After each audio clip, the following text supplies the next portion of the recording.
इससे पहले जो मैंने इस सेक्शन में आपको 4 टॉपिक्स पढ़ाए हैं, उसमें मैंने आपको यही बताया कि रिसीवेबल लेजर क्या है, पेबल्स लेजर क्या होता है, हमारे पास कौन सी डे बुक में क्या रिकॉर्ड होगा, ये सारी चीज़ें हम डिस्कस कर चुके हैं।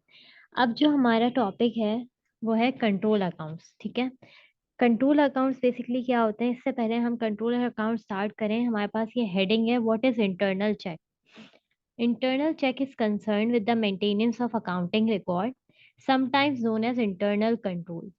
देखें, इंटरनल चेक क्या होता है कि हम ये देख रहे होते हैं कि हमारी ट्रांजैक्शंस जो हैं, जो भी ट्रांजैक्शन रिकॉर्ड हो रही हैं या प्रोसेस हो रही हैं, वो ऑथराइज्ड हो। ऑथराइज मतलब जो भी रिस्पॉन्सिबल ऑथराइज्ड पर्सन है वो उसका सिग्नेचर होना ज़रूरी है। तभी हमारी कोई भी ट्रांजैक्शन जो है हम बिजनेस में करते हैं वो हमेशा ऑथराइज्ड होनी चाहिए, ताकि हमारे पास फ्रॉड के चांसेस कम से कम हो। अब इंटरनल चेक हमारे बहुत सारे तरीकों से हो सकते हैं।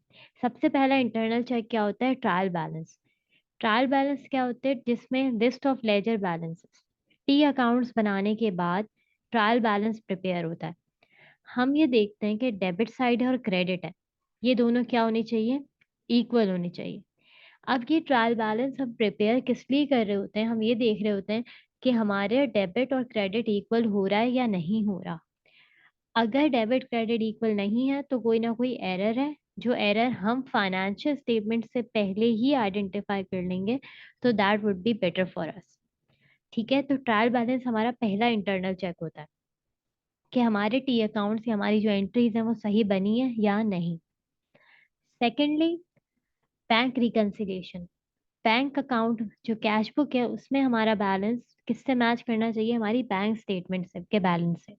अगर उसमें डिफरेंस आ रहा है तो वो डिफरेंस को हम आइडेंटिफाई करके रेक्टिफाई करते हैं और बैंक रिकंसिलिएशन स्टेटमेंट प्रिपेयर करते हैं।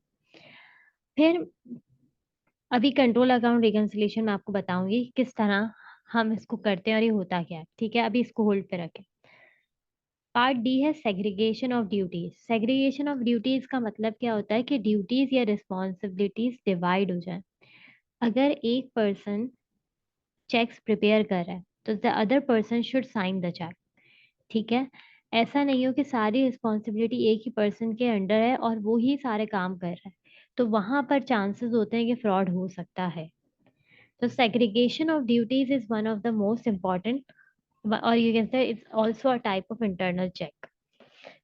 फिर ऑथराइजेशन भी चेक, इंटरनल चेक किस तरह है कि जब तक हमारी ट्रांजैक्शंस अप्रूव नहीं होंगी, जो भी ऑथराइज पर्सन है वो उसको अप्रूव नहीं करेगा, तब तक हमारी ट्रांजैक्शन प्रोसेस नहीं हो सकती।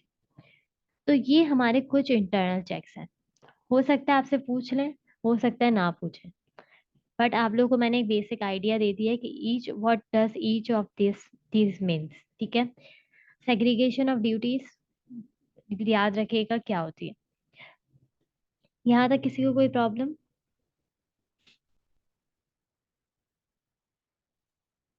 No miss. ओके, किसी का भी कोई क्वेश्चन हो तो प्लीज मुझे बोल दीजिएगा। अब देखें, कंट्रोल अकाउंट की डेफिनेशन सिंपली ये है: control account is an account in the general laser in which a record is kept for the total value of a number of similar similar but individual items.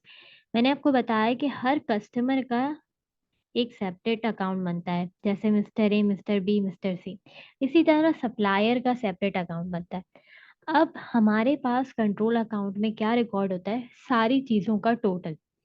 मतलब जितना भी मेरे receivables का data है वो सब रिसीवेबल लेजर कंट्रोल अकाउंट में prepare होगा।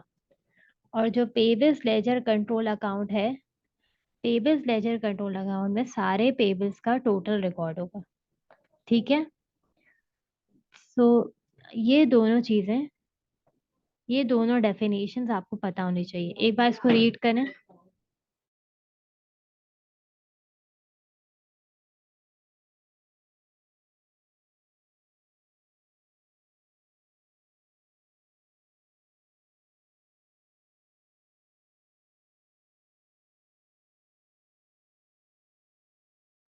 ओके मिस, समझ आ गया। ओके, सबको समझ आ गई ये बात, receivable ledger, control account, payables. अब ये और अच्छे से जो है मैं एक्सप्लेन कर दूंगी आपको आगे। कंट्रोल अकाउंट्स में हमारी टोटल वैल्यूज रिकॉर्ड होती है, मतलब रिसीवेबल्स और पेबल्स से रिलेटेड जितनी भी टोटल इंफॉर्मेशन है। हम सिंपली मेन आपको क्या रखना है याद, फॉर्मेट्स। ठीक है, फॉर्मेट्स, ये आपका बेसिक फॉर्मेट है कंट्रोल अकाउंट का। अब देखें, हमें पता है कि रिसीवेबल लेजर कंट्रोल अकाउंट जब होगा हमारे पास, तो रिसीवेबल लेजर कंट्रोल अकाउंट में हम सबसे पहले, जब रिसीवेबल्स होते हैं, रिसीवेबल्स हमारे क्या होते हैं, करंट एसेट्स। तो हमारे पास करंट एसेट्स का ब्रॉट डाउन या हमारी नेचर जो करंट एसेट्स की होती है वो क्या होती है, डेबिट होती है। तो ब्रॉट डाउन बैलेंस इसका आएगा डेबिट पे। सही है, पहली चीज ये मैं फॉर्मेट आपको बता रही हूँ, ठीक है, बना के। ब्रॉट डाउन बैलेंस आ गया। क्रेडिट सेल्स की एंट्री क्या होती है, account receivable debit, sales, credit. तो मेरे रिसीवेबल अकाउंट में मैंने लिख दी सेल्स। कौन सी सेल्स, ओनली क्रेडिट, ये याद रखिएगा। फिर उसके बाद हमारे पास होगा रिसिप्ट फ्रॉम कस्टमर।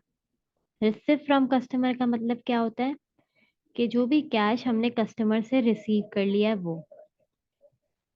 फिर आता है सेल्स रिटर्न। ठीक है, then we have bad debts, discount allowed,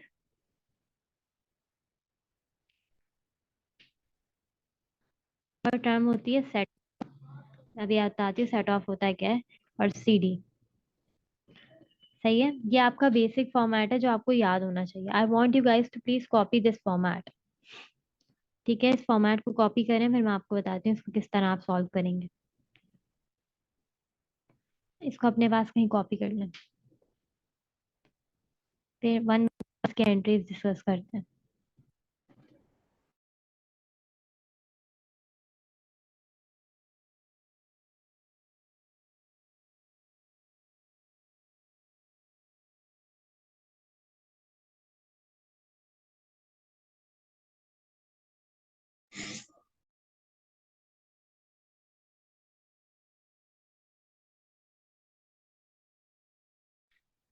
Once you have copied it, please let me know, okay?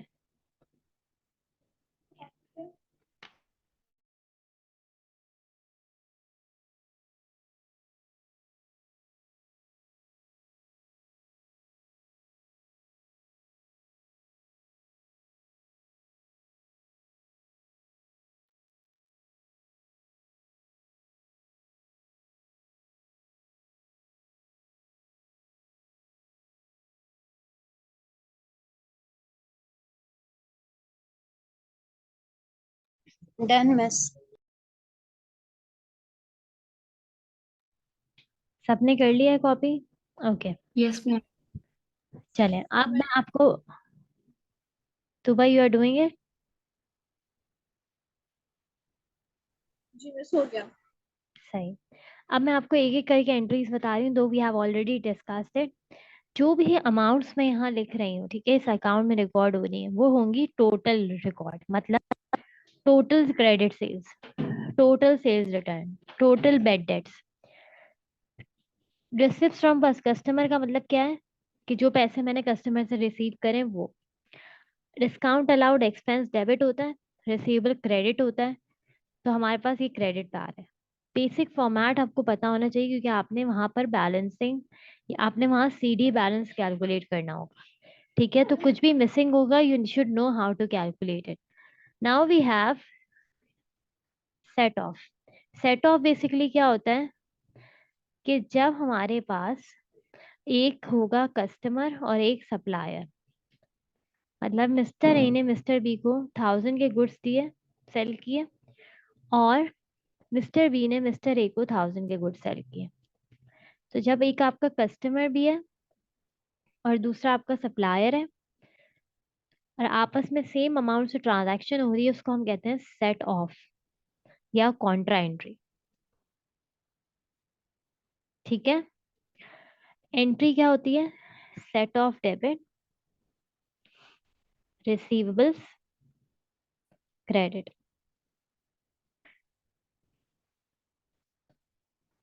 ये बात सबको क्लियर है? सेट ऑफ क्लियर हो गया? मैं सब एक दफा दोबारा क्लियर कर दिया। देखें, मिस्टर ए ने मिस्टर बी से 1000 के गुड्स खरीदे, ठीक है, और मिस्टर बी ने भी मिस्टर ए से 1000 के गुड्स खरीदे। तो मिस्टर ए के लिए मिस्टर बी सप्लायर है और दूसरी तरफ वो कस्टमर भी है। मतलब एक ही बंदा आपका कस्टमर है और एक ही बंदा आपका सप्लायर है, और कोई ट्रांजैक्शन होती है आपस में दोनों के, तो वो हमारा सेट ऑफ कहलाता है।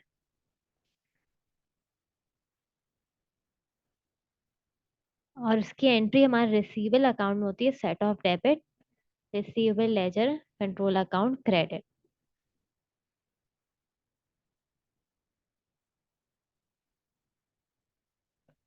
नाउ मिस ये एंट्रीज याद करनी पड़ेगी।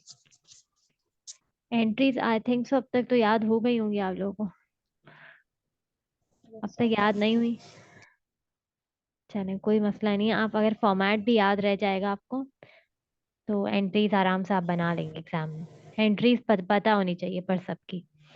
डिसऑनर चेक, कस्टमर ने मुझे अगर चेक दिया है और वो चेक बाउंस हो गया, मतलब कस्टमर के अकाउंट में सफिशिएंट फंड्स नहीं है, तो हम क्या करेंगे, हम एंट्री बनाएंगे, अकाउंट रिसीवेबल को वापस से डेबिट करेंगे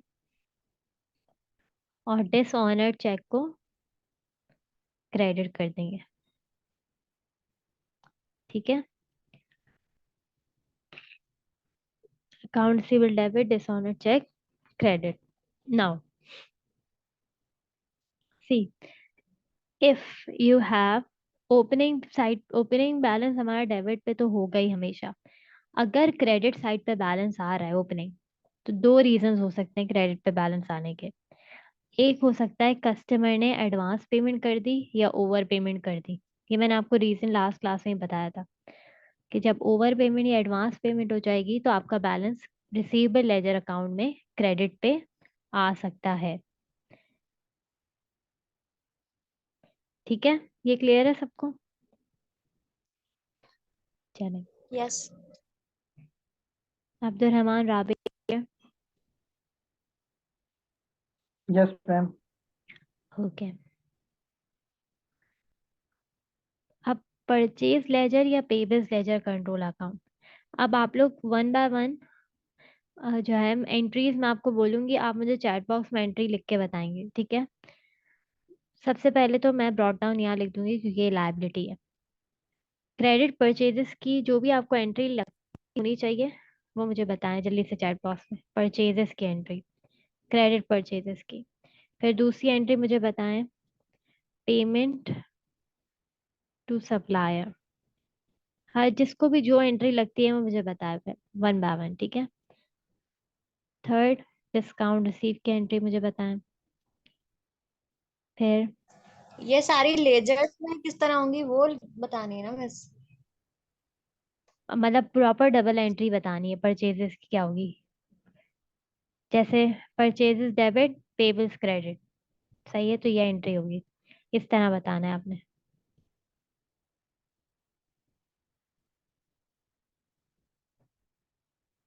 परचेजेस डेबिट, पेबल्स क्रेडिट, मतलब पेबल्स का अकाउंट है ये, क्रेडिट पे आ जाएगा परचेजेस।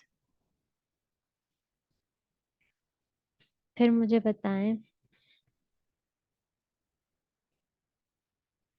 सेट ऑफ की, मतलब मैं खुद बता दूंगी सेट ऑफ की।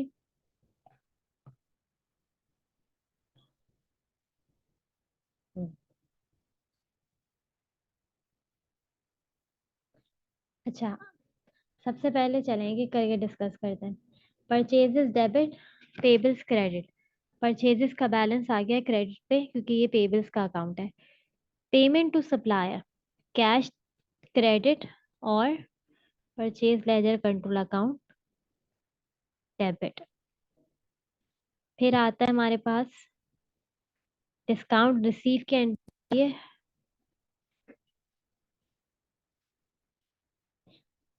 डिस्काउंट रिसीव की एंट्री होती है पेबल्स ले purchase ledger control account debit, और डिस्काउंट रिसीव हमारी इनकम है तो क्रेडिट हो जाएगा, सही है। नाउ व्हाट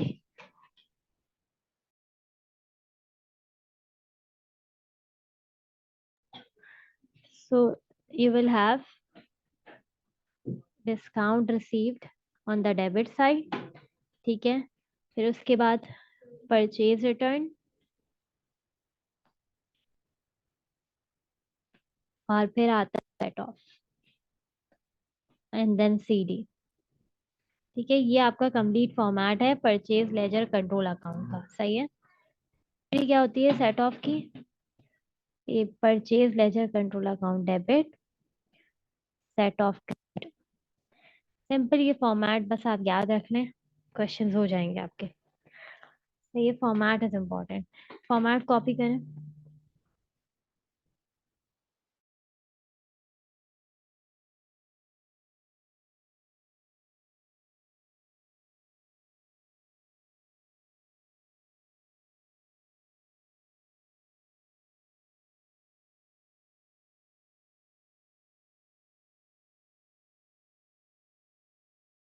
इसको कॉपी कर लें और हो जाए तो फिर मुझे बता दीजिएगा।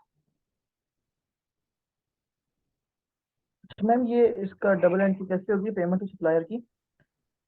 पेबल्स डेबिट, क्योंकि लायबिलिटी डिक्रीज हो रही है ना, और cash credit.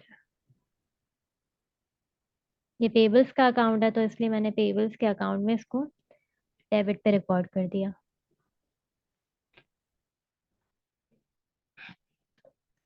Got it? Yes ma'am. Done miss. सबका हो गया?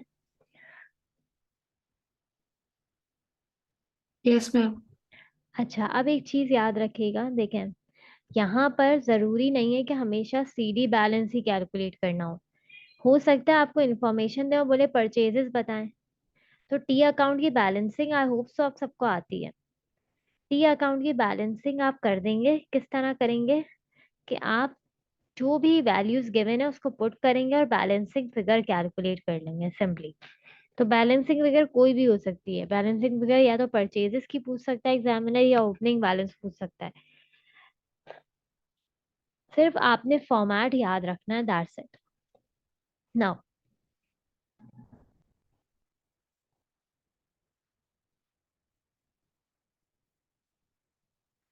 पहले पहले मैं आपको सब पूरा चैप्टर कंप्लीट करते हैं, फिर हम क्वेश्चंस पे आएंगे। हमारे पास कंट्रोल अकाउंट्स क्यों प्रिपेयर करते हैं, इसका मैं ब्रीफ आपको एक ओवरव्यू दे रही हूँ, रीजंस क्या होते हैं।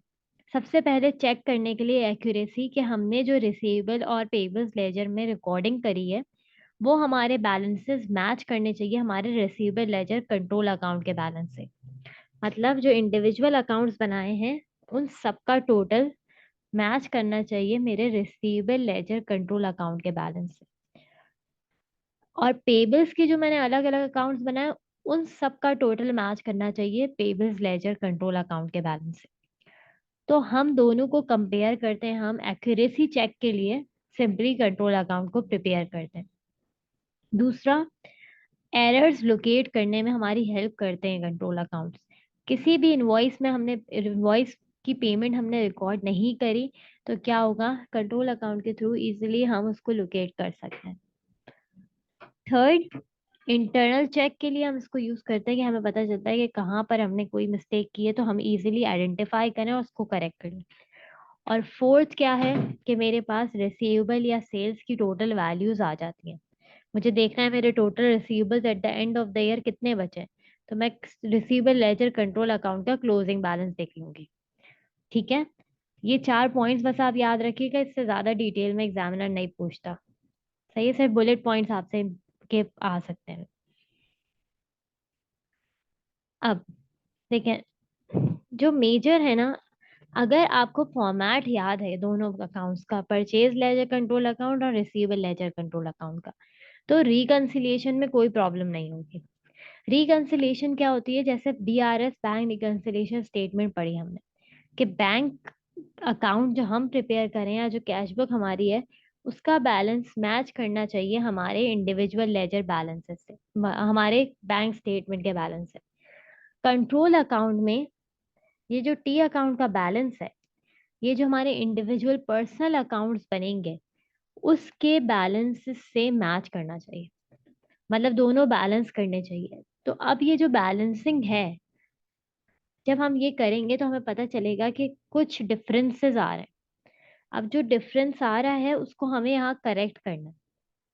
सिंपल सी एक चीज है, जहां जिस अकाउंट में एरर होगा आपको वहां बता दिया जाएगा इस अकाउंट में एरर है, आप उसे वहीं करेक्ट करेंगे। ठीक है, एरर्स हम पढ़ चुके हैं, कोई भी एरर हो सकता है कि हम कोई अमाउंट लिखना भूल गए, ट्रांसपोजिशन एरर हो सकता है, फिर या तो हमने इनकरेक्टली ट्रीटमेंट कर ली या डे बुक से गलत अमाउंट उठाई है। तो ये सारे छोटे छोटे एरर्स जो हैं, कोई भी एरर हो सकता है गिवन, आपने उस एरर को करेक्ट करना।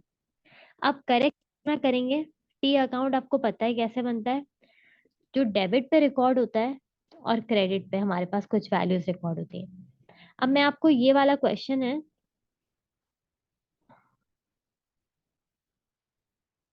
ये क्वेश्चन चले हम ट्राई करते हैं।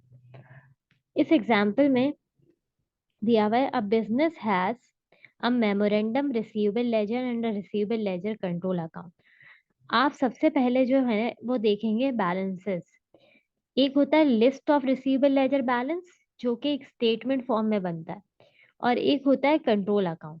जैसे यहाँ देखें, ये कंट्रोल अकाउंट प्रिपेयर हुआ है और यहाँ पर क्या है, list of receivable ledger balance, मतलब ये स्टेटमेंट फॉर्म में होगा। इंडिविजुअल लेजर बैलेंस भी आप इसको कह सकते हैं। ठीक है, अब क्या होगा, अगर हम देखें यहाँ पर कंट्रोल अकाउंट का बैलेंस आप पिक करेंगे 15091 और कंट्रोल अकाउंट में लिख देंगे। ठीक है, डेबिट पे। फिर आप रिसीवेबल लेजर टोटल कितना गिवन है 15320, आप यहाँ इसको रिकॉर्ड कर लेंगे। सही है, अब वन बाय वन आप एरर्स को रीड करें।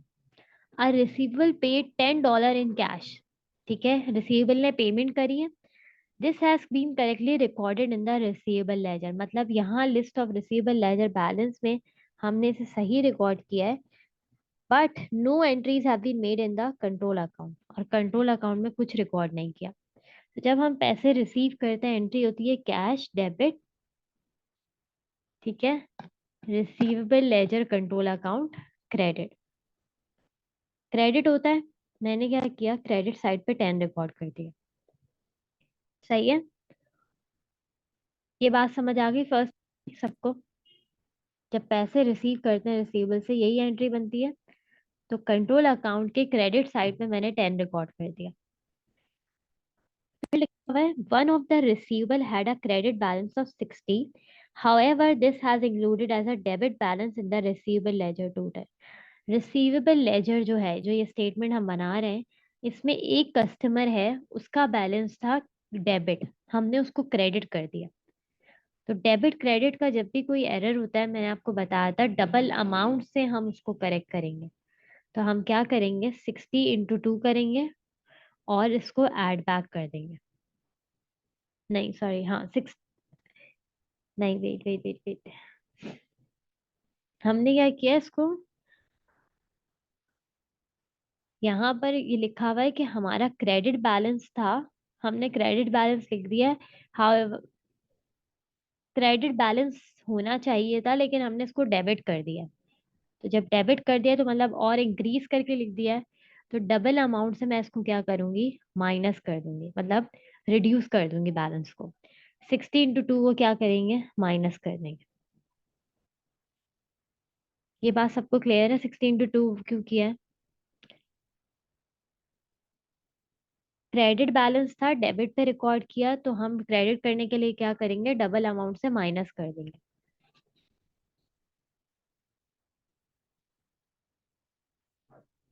Then we have yes ma'am.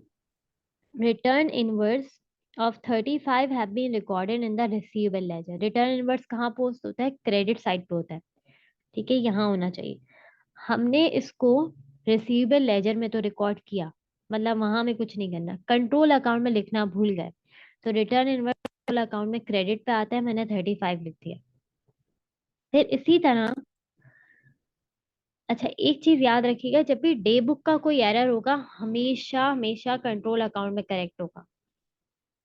ठीक है, डे बुक का जो भी एरर होगा, क्योंकि टोटल वैल्यूज पे कंट्रोल अकाउंट बनता है, तो डे बुक में जो भी एरर होगा वो हमेशा कंट्रोल अकाउंट में करेक्ट होगा। जैसे लिखा हुआ है 1 page of the sales day book had been undercast by 100। Undercast by 100 का मतलब क्या है कि हमने सेल्स को 100 कम से लिखा है सेल्स की अमाउंट को। तो मैं 100 कहाँ रिकॉर्ड कर दूंगी, कंट्रोल अकाउंट में इसको ऐड कर दूंगी as credit sales. Sales day book का जहां भी एरर होगा या डे बुक का कहीं भी एरर होगा वो कहाँ करेक्ट होगा, कंट्रोल अकाउंट। अंडरकास्ट था तो मैं ऐड करने के लिए इसको डेबिट पे रिकॉर्ड कर दूंगी। ओवरकास्ट होता तो मैं माइनस कर देती क्रेडिट पे ले जाके। अब when a sales invoice for 95 was entered in the receivable ledger, the figure transposed was shown as 59. Sales invoice कहाँ रिकॉर्ड होती है, डेबिट पे होती है, राइट। सेल्स हमने यहाँ डेबिट पे रिकॉर्ड करते हैं। अच्छा, एक और चीज याद रखिएगा, जब स्टेटमेंट बना रहे होंगे ना डेबिट क्रेडिट में, तो जो भी डेबिट होता है वो यहाँ स्टेटमेंट में क्या हो जाएगा, ऐड होगा। जो भी क्रेडिट होता है वो यहाँ पर क्या होगा, लेस हो जाएगा। सेल्स इनवॉइस की अमाउंट 95 थी, हमने लिखी 59। डिफरेंस कितना रिकॉर्ड नहीं किया, 36 का। तो सेल्स में 36 से यहाँ पर इस बैलेंस में ऐड कर दूंगी 36।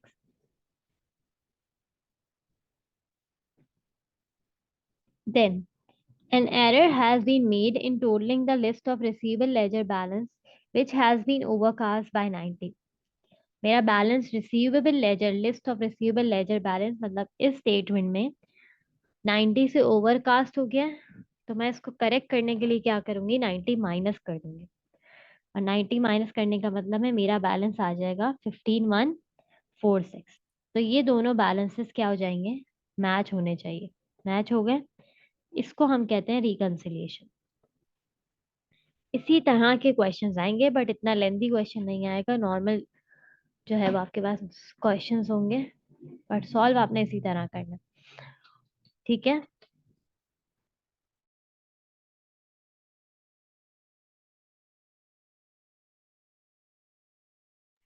Okay, is that clear?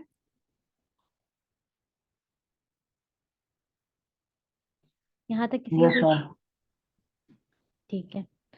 देखिए my question है, total of the balance in the company's receivable ledger is 800 more than that of receivable ledger control account। देखिए हमारे इंडिविजुअल लेजर में बैलेंस जो है वो 800 से ज्यादा है as compare to the control account. Sales day book error been undercast, मतलब कंट्रोल अकाउंट में एरर है तो कंट्रोल अकाउंट में डे बुक का ही एरर होगा, इसलिए ए आंसर है।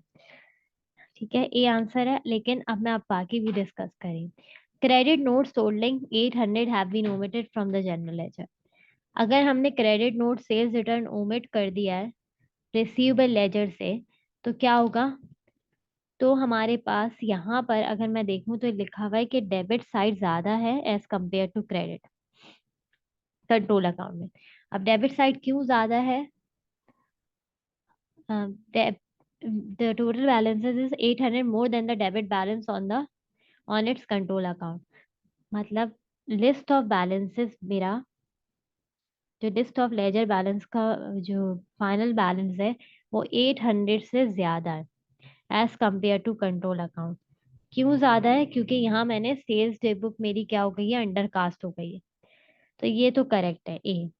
बी क्यों नहीं हो सकता, क्योंकि वो कह रहे हैं कि लिस्ट ऑफ बैलेंसेस में 800 अमाउंट जो सेल्स रिटर्न की थी वो हम माइनस करना भूल गए। अगर मैं यहाँ से इसको माइनस करूंगी तो इसका मेरे कंट्रोल अकाउंट पे इफेक्ट नहीं होगा बल्कि इसका ऑपोजिट इफेक्ट हो जाएगा। ऑपोजिट इफेक्ट कैसे होगा कि पूरा 800 यहाँ से माइनस हो जाएगा। यहाँ पर आप देख सकते हैं कि जब भी मैंने बताया कंट्रोल अकाउंट का एरर होगा या डे बुक का एरर होगा वो हमेशा कंट्रोल अकाउंट में करेक्ट होगा। तो सारे ऑप्शंस का आप इफेक्ट देखेंगे और फिर देखेंगे कौन सा सूटेबल है। ये बात क्लियर हो गई?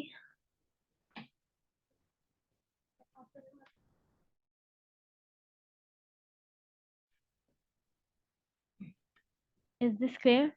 Yes ma'am. चले, अब ये क्वेश्चन आप खुद से देखेंगे। पीरियड एंड रूटीन्स, बेसिकली इसमें इट्स नॉट दैट इम्पोर्टेंट, मैं आपको बता देती हूँ इसमें क्या है कि हम जो बैलेंसिंग मतलब रिकंसिलिएशन है वो कंट्रोल अकाउंट रिकंसिलिएशन हमने पढ़ी है, बैंक रिकंसिलिएशन पढ़ी है, बैलेंसिंग ऑफ लेजर अकाउंट्स पढ़ी, मतलब जो डेली बेसिस की या डेली बेसिस पे हमारे जो काम हो रहे होते हैं, वो सारी चीजें हम यहाँ पर इन्होंने बताएंगे। टैक्स रिटर्न बिजनेस प्रिपेयर करता है, ट्रायल बैलेंस प्रिपेयर करता है। अब पर्सनल का मतलब क्या है? अकाउंटेंट का काम क्या होता है कि वो हमारे अकाउंट्स प्रिपेयर करता है। पेरोल कंट्रोलर हमारे पेरोल डिपार्टमेंट में सारे लेबर कॉस्ट को देख रहा होता है। रिसीवेबल लेजर कंट्रोलर ये चेक कर रहा होता है कि कस्टमर ने हमें टाइमली बेसिस पे पेमेंट की या नहीं की। फिर हमारे पास और बहुत सारी चीज होती है कि अगर अकाउंट सप्लायर को पेमेंट करनी है तो अकाउंट्स डिपार्टमेंट की वो रिस्पॉन्सिबिलिटी होती है। तो ये सब छोटी छोटी चीजें ये हम ऑलरेडी सारा कुछ पढ़ चुके हैं। अभी हम, मैं आपको एक सेकेंड,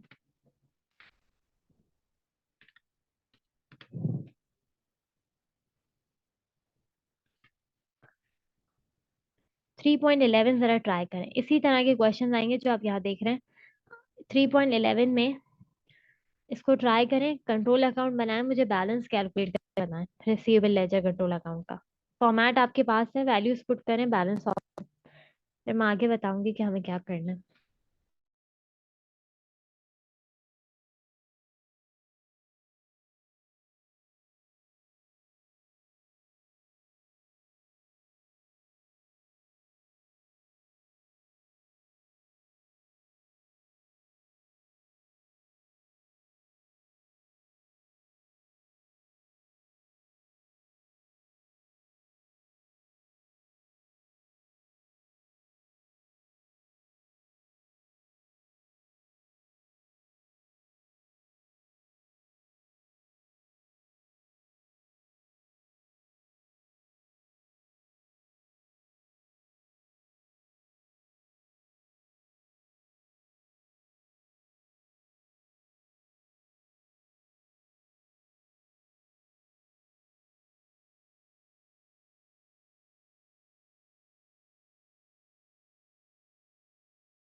मैम ये 7500 सेल्स है।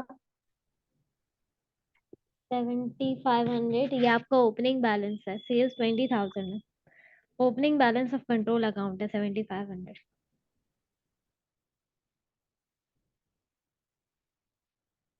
Brought down balance.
Okay,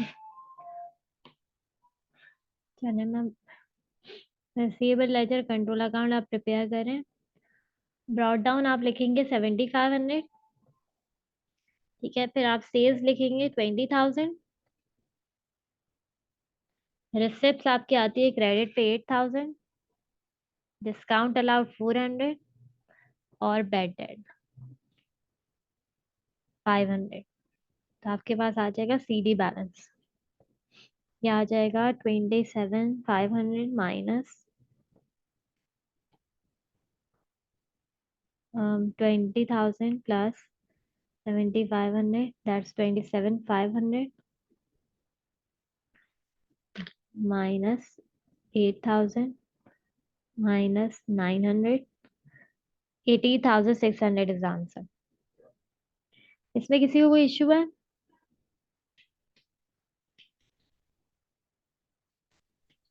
no miss. Rabel Abdul Rahman, ये क्लियर है? Yes ma'am. Okay, yes ma'am. इसके बहुत थोड़े से ही क्वेश्चन है इसमें, ठीक है। क्रेडिट साइड पे क्या अपेयर होगा, डेबिट साइड पे क्या अपेयर होगा। Internal check, which of the following act as an internal check और internal control the maintenance of accurate account. Trial balance internal check है, बैंक रिकंसिलिएशन है, कंट्रोल अकाउंट रिकंसिलिएशन और segregation of duties. तो D is the right option, ठीक है। इस तरह के ही आपके पास क्वेश्चन है। अब देखें, फाइनली अल्हम्दुलिल्लाह आवर कोर्स इज कंप्लीटेड। ये मेरी तरफ से तो कोर्स कंप्लीट है। अब मुझे आई डोंट नो कि आप लोगों की तरफ से कितना परसेंट कंप्लीट हो चुका है। सो अब मैं आपको नेक्स्ट आपका प्लान बताती हूँ कि आप लोगों ने जो पहले MA1 दे रहे हैं, ठीक है, वो पहले MA1 पे, जैसे सुबह आप MA1 दे रही हैं पहले, लेकिन MA1 के साथ कोशिश करेंगे टाइम आप FA1 को भी दें, सही है। बाकी ये है कि अब आप लोगों ने क्या करना है, ACCA की वेबसाइट पे जाके FA1 के आर्टिकल करना है, स्पेशली रावेल एंड अब्दुल रहमान, ठीक है। पहले आप तो पहले सबसे पहले तो आप मुझे ये पूरा टॉप कोर्स जो है, जो सेक्शंस का टेस्ट आपने मुझे नहीं दिया है, आप सबसे रिक्वेस्ट है कि मुझे सेक्शन B, C और D का टेस्ट पहले दें। पहले मैं देखूं कि आपका उसमें परफॉर्मेंस क्या रहता है, उसके बेसिस पे मैं डिसाइड करूंगी what you have to do next. फिर FA1 के आर्टिकल्स आप रीड करेंगे, उसके साथ साथ मॉक एग्जाम्स मुझे देंगे। जब आपके 3 से 4 मॉक्स हो जाएंगे, मैं देखूंगी अगर आप 80 प्लस 75 या 80 प्लस स्कोर कर रहे होंगे, I give you go ahead कि आप एग्जाम के लिए बैठ जाए, ठीक है। लेकिन उससे पहले आपने जल्दबाजी में डेट बुक नहीं करनी किसी ने भी, जब तक आप मुझे मॉक नहीं दे देते, क्योंकि आई डोंट वांट कि आप लोग एग्जाम में जाके डिमोटिवेट हो गए।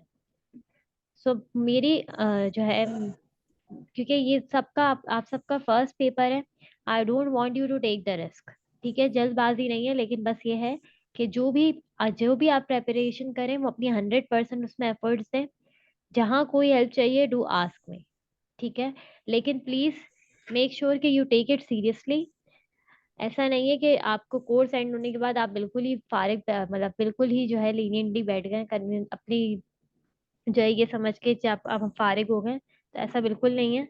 आप लोगों ने रोज एटलीस्ट 2 आवर्स अपनी स्टडीज को देना है। फिर आप सेक्शन वाइज पहले मुझे टेस्ट देंगे साहब, उसके बाद मैं आपको बताऊंगी कि मॉक एग्जाम्स कब से स्टार्ट होंगे। पर मेक श्योर कि जो है कोशिश करें कि एटलीस्ट रमजान से पहले आप पेपर के लिए बैठ जाए, ठीक है। किसी का कोई क्वेश्चन है?